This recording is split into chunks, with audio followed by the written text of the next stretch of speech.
Today is day 22 of this government shutdown, and officially it's the second longest shutdown in history. And a brand new problem has popped up that may force lawmakers in the House and the Senate to start from scratch on a new bill to try and reopen this government. And this problem will probably force House Speaker Mike Johnson to bring the House back into session, even though he said he wouldn't do that until the government is reopened. And it will cause a brand new headache in the Senate. So what is this problem? It's the calendar. So here's what's going on. Back on September 19th, more than a month ago, the House passed what's called a continuing resolution, or a CR, to keep the government open. Then Speaker Johnson sent the entire House home for recess, and that's where they've been ever since.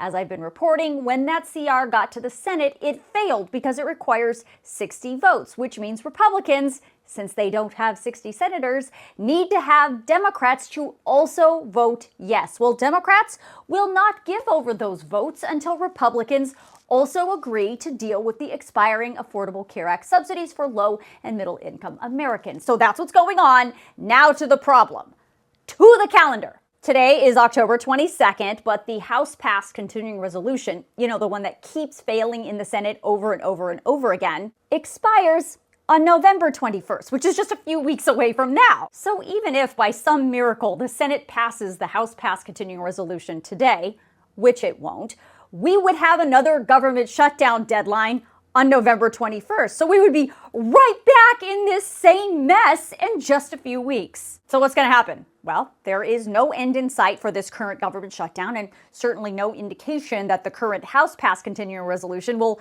ever get the 60 votes it needs in the Senate. House Speaker Mike Johnson has indicated that keeping the House out of session is a strategic move to put pressure on Senate Democrats to pass the CR that also passed in the House last month. Well, it doesn't appear like that pressure is working because Senate Democrats have, at least so far, not caved and have so far refused to pass that CR without those ACA subsidies. So because all of this has dragged on for so long, the Speaker now may be forced to abandon that strategy and bring the House back into session to pass a new continuing resolution with a later date beyond November 21st. But if he does that, then he will also be forced to swear in the new Congresswoman-elect from the state of Arizona, who is a Democrat, and she will become the 218th signature on the Epstein Files discharge petition, which would then force a vote on that discharge petition on the House floor. The Speaker is sort of in a pickle right now. And even if he does do all of that, and if he can somehow get a new continuing resolution passed through the House, it will likely not include any of those ACA subsidies. So we'll be right back in this exact same place again in the Senate with Democrats likely withholding those votes.